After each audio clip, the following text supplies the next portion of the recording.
Ouais l'équipe, salut à tous, j'espère que vous allez bien. On se retrouve pour la petite vidéo d'avant-match. Demain les amis, en début d'après-midi, un horaire assez rare. Pour nous Parisiens, on n'a pas l'habitude de jouer un dimanche à 13 h. Donc un match qui sera diffusé, vous avez le choix pour demain, soit sur Prime Video, soit sur Canal Plus Sport. Je précise bien, Canal Plus Sport. Une rencontre qui se déroulera au stade Geoffroy Guichard, Saint-Étienne, Paris Saint-Germain. Match comptant pour la 15e journée de Ligue 1. Les 5 derniers matchs, toutes compétitions confondues entre ces deux clubs, il n'y a pas photo. C'est 4 victoires parisiennes pour un match nul. La dernière victoire récente des Stéphanois, c'était à l'extérieur, c'était au Parc des Princes. C'était le 3-11-2012. Donc ça fait pratiquement 10 ans que Saint-Étienne n'a pas remporté un match contre le Paris Saint-Germain. Et donc, ce jour-là, Saint-Étienne était venu s'imposer 1-2 sur la pelouse du Parc des Princes. Mais la dernière victoire à domicile, chez eux, à Geoffroy Guichard, pour les Stéphanois, ça commence à dater. C'était le 21-09-2008 et Saint-Étienne, ce jour-là, s'était imposé sur une victoire très courte, 1-0. Et les deux rencontres, c'était des matchs comptant pour la Ligue 1. La AS Saint-Étienne, sur leurs 20 derniers matchs, toutes compétitions confondues, c'est un bilan assez laborieux. En ce début de saison, on est pratiquement à la mi-saison. Mais bon, Saint-Étienne, depuis le début de saison en Ligue 1, c'est une équipe qui a vraiment du mal. Ils ont vraiment du mal. Et juste là, les 2 dernières journées, c'était leurs 2 premières victoires de la saison. Donc sur leurs 20 derniers matchs, seulement 3 victoires, 8 nuls pour 9 défaites. Et côté parisien, sur nos 20 derniers matchs, toutes compétitions confondues, c'est un bilan qui ne change pas trop des autres avant-matchs. C'est 14 victoires, 3 nuls pour 3 défaites. Donc, le week-end dernier, les amis, match qui comptait pour la 14e journée de Ligue 1. Saint-Étienne s'est déplacé à 3, victoire 0-1 des Verts. Le Paris Saint-Germain recevait samedi dernier le FC Nantes au Parc des Princes, victoire 3-1. Et cette semaine, les amis, mercredi soir, on a eu la première défaite pour le Paris Saint-Germain en Ligue des Champions. Ce déplacement à l'Etihad Stadium qui n'a pas été de tout repos, c'est le moins qu'on puisse dire. Ce match contre City, ce match qui était pour nous important, puisqu'en cas de victoire, on pouvait prendre la première place du groupe, chose qui n'a pas été faite. On s'est incliné 2-1. Mais malgré ça, on est qualifié. On restera deuxième de cette poule, quoi qu'il arrive. On est qualifié pour les 8e de finale et on va sûrement tomber contre un cadre européen en 8e. Mais bon, j'ai envie de vous dire, pour aller jusqu'au bout, on connaît tous cette musique, pour aller jusqu'au bout, il faut battre absolument tout le monde. Et ça, c'est véridique. Mais je ne sais pas, vous, un supporter parisien, comment avez-vous trouvé ce match? Comment, même si on en a parlé ensemble pour certains de mes abonnés sur mes réseaux Snap et Insta en message, mais c'est pas une qualification qu'on peut savourer. Oui, on n'est pas éliminé, on n'est pas rétrogradé en Europa League, on est toujours en course dans cette Ligue des Champions, mais c'est une victoire. Tu vois, même le fait d'être qualifié en s'étant incliné, c'est pas savoureux. Je ne sais pas si vous voyez ce que je veux dire. Normalement, même si tu t'es incliné, bon, allez, t'es qualifié, c'est pas grave, ça peut arriver, on va passer à autre chose et à nous les 8e. Mais tu vois, on est toujours autant déçus. Toujours autant déçus de la prestation de nos joueurs, autant déçus du jeu proposé, du jeu instauré par Pochettino, même déçus des changements.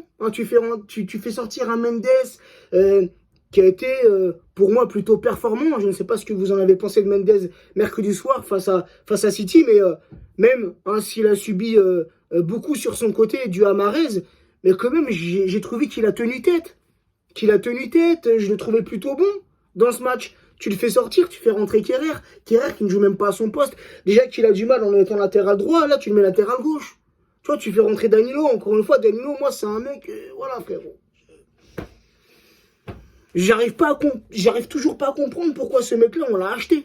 Il était venu en prêt, il a fait son année de prêt, normalement t'es censé t'en séparer. Le mec nous a rien apporté. Hormis quelques bons matchs qu'il a fait l'an passé, et ça on peut pas cracher dessus en Ligue des Champions. Rappelez-vous, hein, il avait récupéré pas mal de ballons. Alors, mis ça, Danilo, on voit très bien qu'il n'a pas le niveau pour jouer au Paris Saint-Germain, les gars, tu vois. Donc, je sais pas, des changements parfois incompréhensibles de la part de Pochettino. Et même, durant le match, quand la caméra était braquée sur Pochettino, il n'y avait aucune expression sur son visage. Tu vois ce que je veux dire? On dirait que le mec, il est blasé.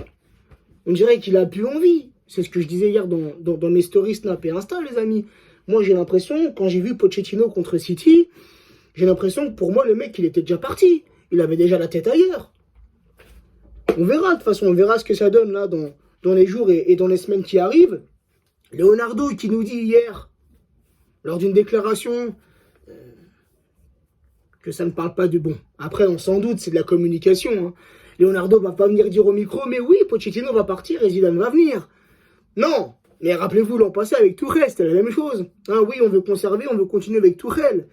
Quelques semaines après, Tourelle licencié. Donc on n'est pas à l'abri d'une surprise. Moi personnellement, j'en sais rien, j'ai aucune info les amis, et vous le savez très bien. Mais on verra bien, parce que même si Zidane vient à la mi-saison là, est-ce que ça changera quelque chose?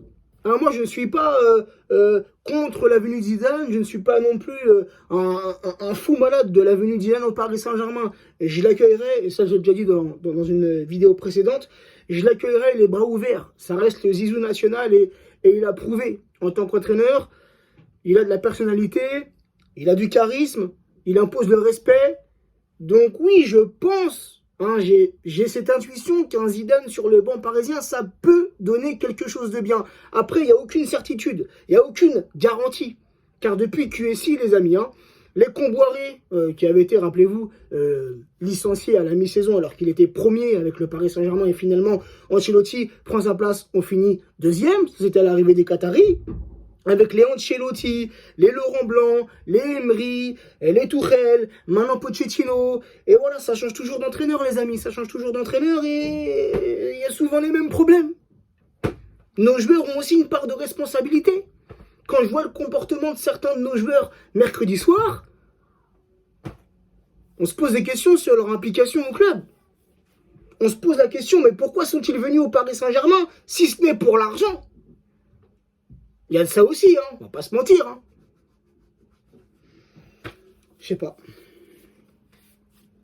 Tu défends pas à 7. Nous, pour les si peu de fois où mercredi soir, on a su être dangereux dans le camp mancunien, dans le camp des Citizens, il y avait tout le monde dans leur camp qui défendait.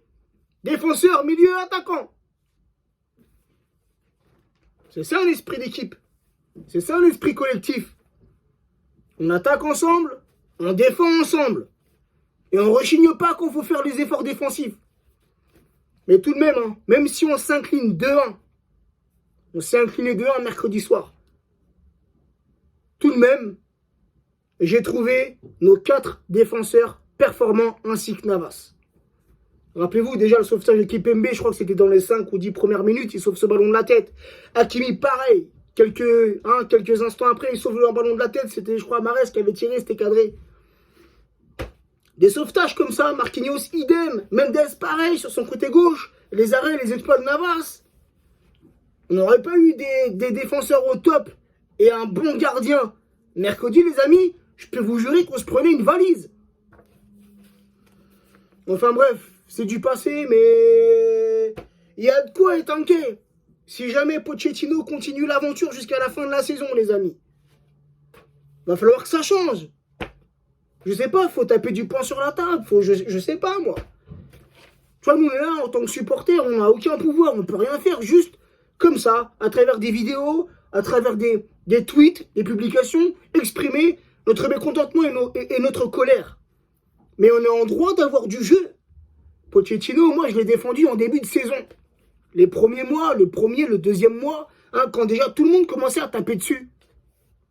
Mais là, je commence à ouvrir les yeux. Tu vois, je me dis, bon, c'est le début de saison, il y a des nouveaux arrivants, c'est vrai que c'est compliqué d'intégrer tous ces nouveaux joueurs, faut former quelque chose, mais là, on est à la mi-saison, frérot. 5-6 mois de compétition, il n'y a aucun changement. Encore 1 mois, 2 mois, le temps que ça se mette en place, on galère un peu au niveau du jeu, tac, tac, mais après, normalement, ça, c'est censé se faire. C'est censé se lancer. Là, toujours rien, on constate toujours la même chose. Parfois, on s'impose même en Ligue 1 contre des équipes où normalement on le tape haut la main. On s'impose dans la difficulté en fin de match. Et nos trois attaquants, là, hein, les Neymar, Mbappé, Messi, c'est beau la vitrine. Ouais, ça fait kiffer de fou. Hein. Et au niveau marketing, c'est super rentable. Mais pour le moment, la vitrine ne se reflète pas sur le terrain. Moi, je vois très peu de combinaisons. Et c'est simple, hormis le but qu'on a marqué, une très belle action collective hein, contre City. J'ai beaucoup aimé la construction du but. Mais hormis ça, vous avez vu, vous, des échanges? Vous avez vu des combinaisons entre les trois joueurs offensifs? J'en ai pas vu, moi. Hormis sur le but, hein, qu'on a inscrit par Mbappé. Hein. On n'a pas vu, sinon. Donc voilà, c'est bien beau d'avoir des grands noms, des grands joueurs, une belle vitrine. Mais si sur le terrain, nous, on n'est pas satisfait, ça sert à quoi, les amis? Ça sert à quoi? Ça sert à rien du tout. À rien. Nous, ce qu'on veut, c'est les titres. Ok, la Ligue 1, ok, la Coupe de France, le Trophée des Champions, on l'a déjà perdu pour cette saison. Mais c'est la coupe aux grandes oreilles qu'on veut, nous. On veut des joueurs qui se mouillent. Ils sont payés je sais pas combien, frérot. Mouille-toi, donne tout sur le terrain. Bref. Au niveau du classement, les amis, le Paris Saint-Germain, toujours premier avec 37 points, 12 victoires, 1 nul, 1 défaite, 32 buts marqués pour 14 buts encaissés, excusez-moi. La Saint-Etienne qui est avant-dernier hein, du classement 19e avec seulement 12 points, 2 victoires. C'était, comme je vous l'ai dit tout à l'heure en début de vidéo, sur les deux dernières journées. 6 nuls, 6 défaites, 16 buts marqués pour 28 buts encaissés. Saint-Etienne hein, fait partie des plus mauvaises défenses du championnat. Saint-Etienne, cette saison en Ligue 1 à domicile, c'est seulement une victoire, 4 nuls pour 2 défaites. Et le Paris Saint-Germain, cette saison depuis le début en Ligue 1 à l'extérieur, c'est un très bon bilan. 5 victoires, 1 nul pour 1 défaite. Donc pour demain, je n'ai pas trop d'inquiétude, malgré que Saint-Etienne a repris confiance sur les 2 dernières journées. Je n'ai pas trop d'inquiétude, je pense qu'on va faire le taf et je pense qu'on va logiquement s'imposer. Après, ça sera peut-être un match compliqué où les Stéphanois vont mettre de l'intensité et de l'impact dans leur jeu. Ça, j'en doute pas. Mais après, il y a quand même pas mal d'absents côté parisien, les amis. Hein. On va faire la liste des blessés. Donc, Verratti, pour ne pas changer. C'est vrai qu'on tape beaucoup sur Neymar quand il est blessé, mais très peu sur Verratti. Hein. Mais Verratti, il va falloir tout de même commencer à se poser les bonnes questions sur ce joueur. Un joueur performant qui nous a énormément manqué contre City. Rappelez-vous au match aller où il avait su tenir ce milieu de terrain. Mais force est de constater que là, mercredi, ouais, un gros manque de Verratti qui se blesse quelques heures avant le coup d'envoi. Donc là aussi, son hygiène de vie, va falloir en parler, les amis. Draxler aussi est blessé, Herrera était sorti sur blessure contre City, Rafinha et puis Le Tellier. Navas, bien évidemment suspendu dû à son carton rouge, rappelez-vous, contre le FC Nantes.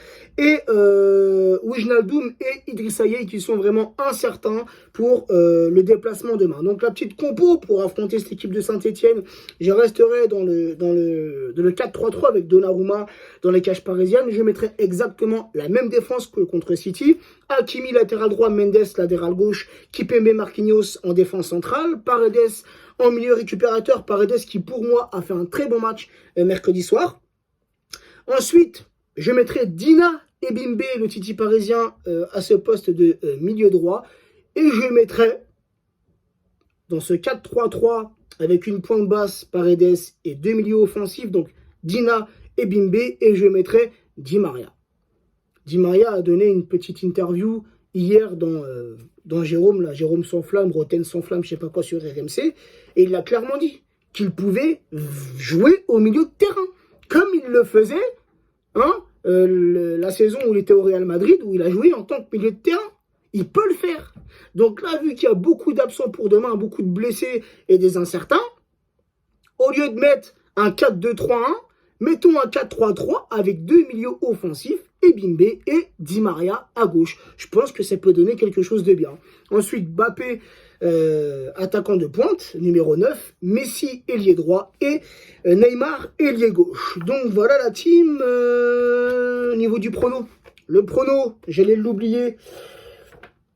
Écoutez, même si demain c'est un match à l'extérieur, c'est un match assez tôt, hein, 13 h.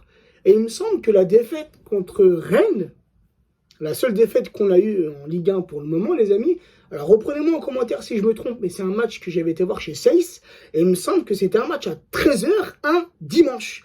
Donc on n'est vraiment pas habitué à jouer à cet horaire-là. C'était un match avant la trêve internationale, je me rappelle.